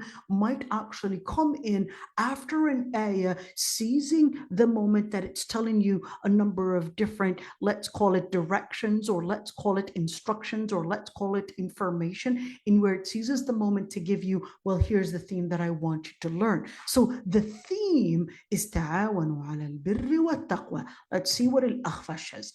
Al-Akhfash, he says, well, what the theme is in where this ayah, ta'awanu ala al-birri wa taqwa, is basically an order for all the people to engage with one another in piety and in basically good terms, in good principle. In other words, he said, it means to support one another and basically to encourage one another. The word is tahathu. Tahathu means to encourage one another. So it's not just supporting one another, but it's also ordering one another to implement what Allah subhanahu wa ta'ala had ordered in what we would do, and to end anything that Allah subhanahu wa ta'ala had prohibited, and therefore to even prevent one another from engaging in such behaviors if it's wrong behavior. And he said, well, this is basically compatible with what was narrated upon the Prophet ﷺ. What did he say? الدال على الخير كفاعله.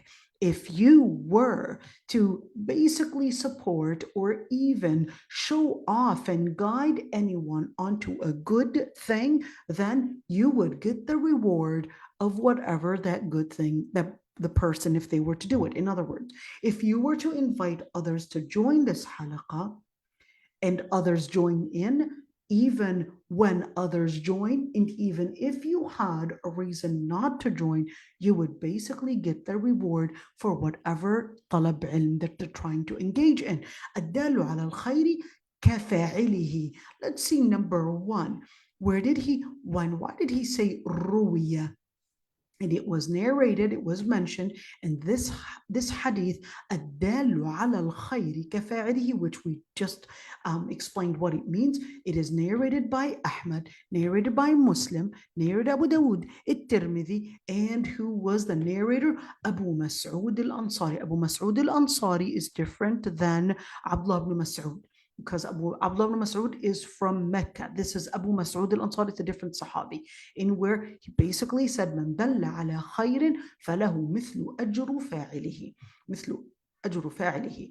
Whoever would encourage or basically guide others to a good thing, then they would get the reward of whoever is doing it. And there is another narration, الدال على الشر كصانعه.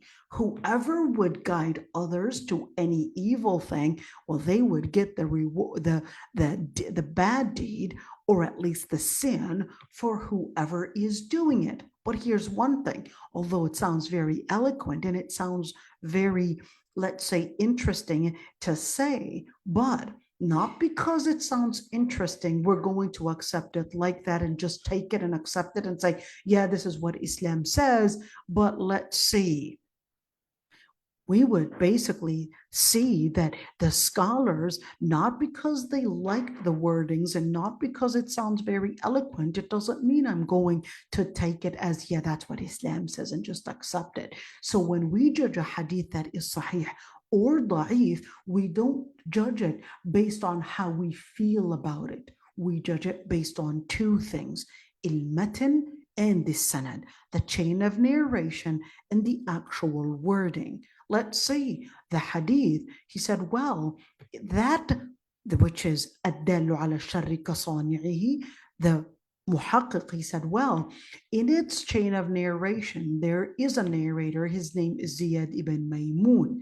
And al-Dhahabi, who's actually the same scholar that we would go to whenever, remember al-Dhahabi, whenever we would go to, let's say, right there, these books, we would go to Sir A'lam al-Nubala to know about the scholars. This is al-Dhahabi. Here it is, Shamsuddin. That's his nickname. That's not his name. Okay, Shamsuddin, Azzuddin, that's their nickname. During that times, they used to use these names. The son of the deen, or the son of the deen, okay? Azzuddin, the pride of the deen, okay? So, Muhammad ibn Ahmad ibn Uthman al-Dhahabi.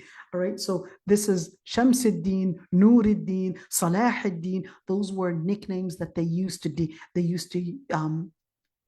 use. So Shamsuddin would be the son of a deen, would basically be the nickname for somebody named Muhammad. If somebody's name is Mas'ud, their nickname would be Izzuddin. If somebody's name is Ahmad, they could be Nuruddin. If somebody's name is Yusuf, they would be Salahuddin. Okay, this would be the nickname. All right, so who's that? Well, Dhahabi. Let's go back and see what we were doing. Okay, what was that? So al-Dhahabi, he basically said, well, this person, Ziyad ibn Maymun, in the chain of narration of الدال على الشر كصانعه, is basically ليس بشيء. I want you to learn from this. ليس بشيء. What it literally means, not much. No, nothing important. What were they really trying to say? They were really using adab even for the people that narrated a hadith. They didn't want to gossip, so they would use certain ambiguous terms to just say, not a considerable person. Didn't always go in detail. Well, some, they went in details and said, he's actually a liar, kadhab. Others, Yazid ibn Harun, he said, he's kadhab, he's basically a liar. In Bukhari, they said, tarakuh, they left him. In other words, left him to mean he was not considered as a considerable resource for transmitting hadith. This is extremely important, even though this is speaking about a public figure here becoming our resource for deen. But look at this, tarakuh, they just said, they left him. And that's the same thing. If you're asked about somebody, don't go sharing information. You could say something if it's an amana. If, hey, this man is asking for the hand of our daughter. I'm not sure I would actually give my daughter to him. That's enough. You don't need to go in details. Yeah, the other day I was at this restaurant and he was sitting with this girl and he was talking to this, and yeah, and he had basically fake accounts and all of that. Don't share that information. Just say something ambiguous and preserve the privacy and just say, I wouldn't give my daughter to him. I'm not sure I would necessarily trust my daughter getting married to this man. That's enough rather than speaking in details. Let's see, Ibn Atiyah. We talked about him earlier, the guy from Al-Andalus. Remember the guy, Tahrir al-Muharrar al-Wajiz? Let's see, what did he say? Well, he said, what this ayah, which is the part about this ayah, which is ta'awanu ala al-birri wa taqwa, said, what this really means is that it basically contains some form of tolerance in where the general thing, and where the general culture, at least let's say what the words contain, in where al-bir is different. Let's see, the word bir is different than the word taqwa. How so? So he said, well, al-bir would basically be a more inclusive term to refer to doing what is considered as obligatory or even recommended. Taqwa is a higher level in where you're going past the obligation, you're going past al-haram, basically not committing it, and you're keeping yourself even more reserved to make sure that you're maintaining distance from, probably, if you're wanting to preserve al-wajib or what is obligatory, you're probably doing extra. To preserve what is haram, you're probably keeping away even from al-makruh. So here we go. This is what basically he said, what that is, فَبِتَجَوُّزْ. What does that mean? So it's basically, bitajawuz is to mean that that's basically giving us that al-bir and al-taqwa, that they're basically together. And sometimes it's basically to help one recognize that it's basically being encompassing all the different sides of what it means to be a person of piety, what it means to support one another on good. Well, let's say al-Mawardi. We talked about al-Mawardi before. Al-Mawardi, a Shafi'i scholar, and he was actually a Shafi'i scholar, but guess what? This Shafi'i scholar was even a judge. He was a very important figure in even in the government. Anyways, so he said that Allah subhanahu wa ta'ala had basically regarded it as something that is recommended to engage in bir, and that engaging in any form of being good to people, engaging in a form of tolerance, appreciating people, keeping your, that boundary and respecting people, and certainly supporting people, that's actually something that leads to taqwa. Because by being good to people, you're going to find yourself that you're getting closer to Allah subhanahu wa ta'ala yourself. In other words, the misconduct, wrong behavior will not only be in relationship with people, but it will eventually go into having a misconduct even with Allah subhanahu wa ta'ala. Which is really interesting, because when Allah subhanahu wa ta'ala talked about the Prophet ﷺ, he says, وَلَوْ كُنْتَ فَظًّا غَلِيظَ الْقَلْبِ لَانْفَضُّوا مِنْ حَوْلِكَ.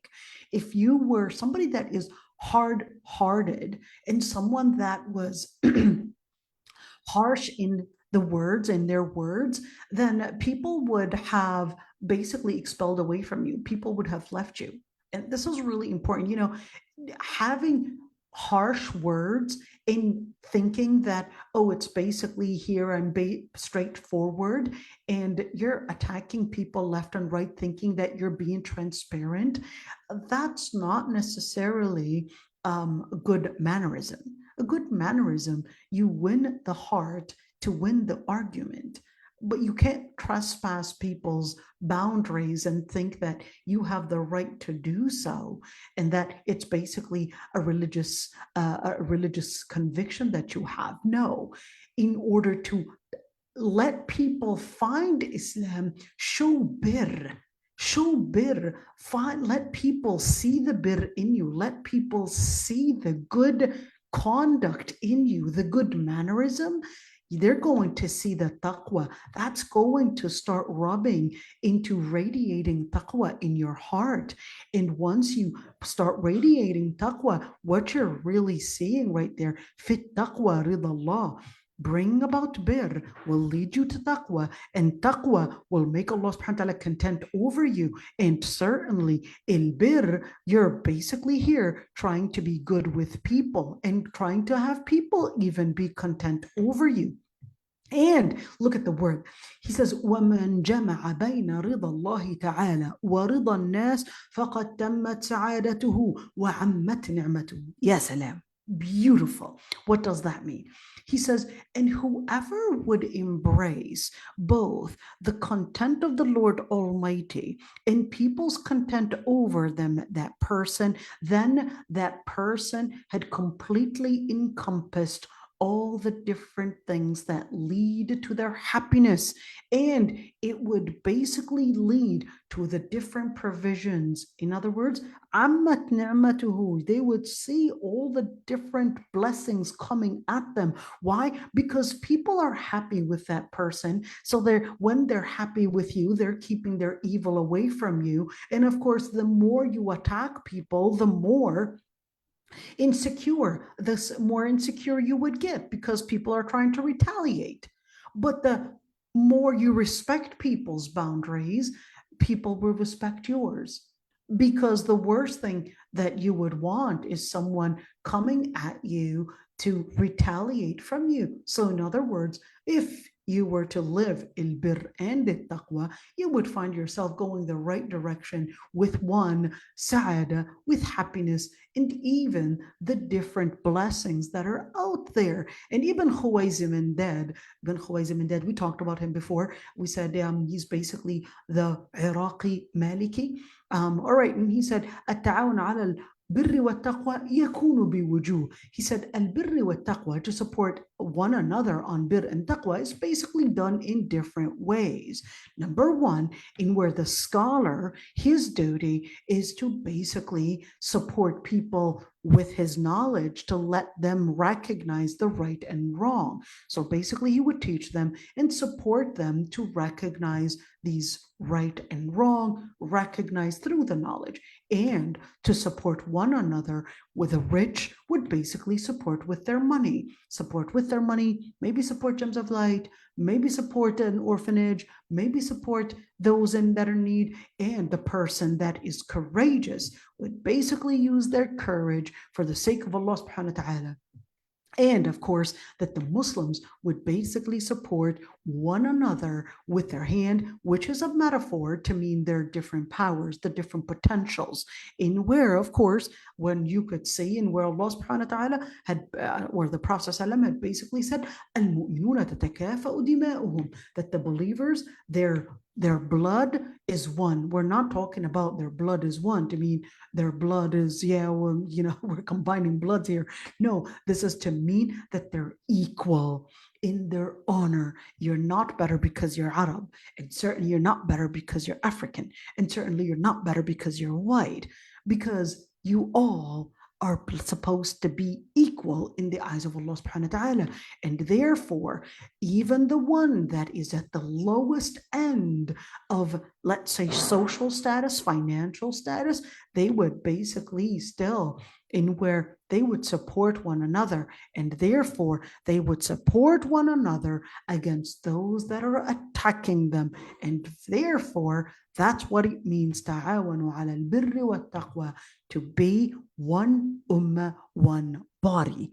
وَلَا تَعَوَنُوا عَلَى الْإِثْمِ وَالْعُدْوَانِ basically continues with the same idea, in where basically any form of a transgression, any form of a crime, we would basically right there in where it's giving us the details to make sure that we're holding on to the taqwa, and we're holding on to il-birr, in where we would abstain from any form of sin, any form of transgression, any form of basically any form of harming others as well. So this is basically the end for that particular ayah with Tafsir al-Qurtubi. Any questions? I know we talked a lot about so many different things. Let's see. You'll make good friends there. Inshallah, ya Rabbi. Yes, Malaysians are pretty friendly. I must admit. I agree with that. Even when you're driving, but it kind of took me some time to figure out the driving.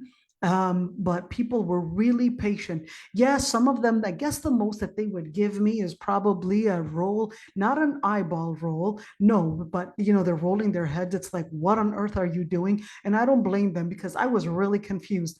Is this supposed to be the right lane or the wrong lane? But ironically, in Malaysia, the wrong lane is the right lane, completely the opposite of America. So, but in America, you would see people actually swearing at you. Here, no, the most that somebody can do is just give you a head nod. It's like, what on earth are you doing? But they don't even say it. They're just rolling and turning their heads left and right. And it's like, no, you shouldn't be doing that. And you're like, la, la, la, la, la, la, la. It's like, that's Lisa, la la la la la la la. It's like you didn't see anything, even though you just caused a jam and you did a horrible thing. All right, let's see. SubhanAllah, a lot to learn from our scholars. Definitely, yeah. The reason why I like to mention these scholars is because we are really struggling to find the good examples, and when we search for good examples around us, we're sometimes like, oh, we're human as human can be. So what we need to do is really read about these scholars, learn about these scholars, about their life, because it relates to our times as well. In where how do we relate with these controversial scholars? Do we learn from them? Do we avoid them? Do we reject them? How do we understand all these different areas? So that's what I like about mentioning these scholars, is because we don't want to just pass names without knowing who we're taking our deen from. Let's see. You said Foundation of Akhlaq. Is there a book about that? Yes. English and Spanish. So yes, in Spanish, there are a couple books that are translated in Spanish, but in English there is مختصر منهاج القاصدين that was translated. My sister Aliyah, she's going to be giving the dars in مختصر منهاج القاصدين for the tazkiyah class, so definitely join that. I don't know if it's translated into Spanish, but that's actually very easy to find even in Spanish. I would reach out. What was that guy's name? Imam, I forgot what his name was, but I forgot what his name was. He's actually on my Facebook. I'll get his name, inshallah, and actually get you in Spanish, inshallah, the books that engage in and speak about akhlaq, inshallah. And Allah yahfadak ya Rabbi. I'm very proud of you. I know you name yourself XPS9350, but I know that that's not your real name. But I'm really proud of you. You don't miss a class. MashaAllah. All right, this is it, inshallah. And if there's anybody that would like to unmute themselves before we leave, inshallah, go ahead.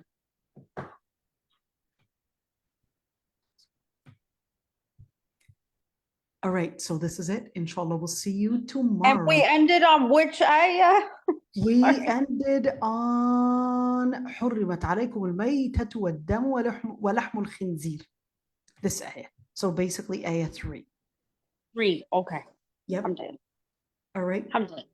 So like, you know what? Let me share with you.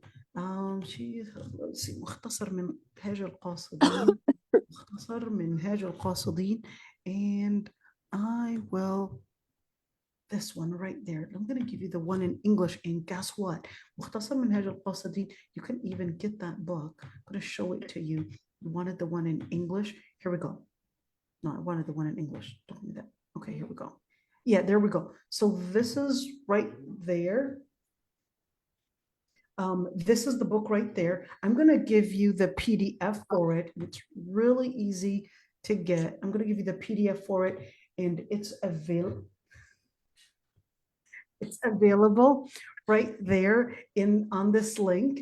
And this book is, it's actually a very comprehensive book. It's actually a good book, and where it gives you knowledge, purification, and when it goes into the mannerisms of different areas, whether it's the heart and engaging in different types of mannerisms. So definitely seek that. It's more of an inner, but you will find that. This website, Kalamullah, is actually a very good website. They actually have a lot of different books that are available for free. And let me show you. It's actually a very good website. Here we go. So this website right here, they'll give you a lot of books that are available for free, PDF, and you could just download it. Let's see, New Muslims, let's say that way. I wonder what books they've got. See, you could just download these books right there. Yep, and just get an ebook. Yeah, it's really easy to find. And yeah, inshallah, I'll find a book, inshallah, that I would recommend and I'll give it to you, inshallah. All right, this is it. And assalamu alaikum wa rahmatullahi wa barakatuh. Wa alaikum salam wa rahmatullahi wa barakatuh.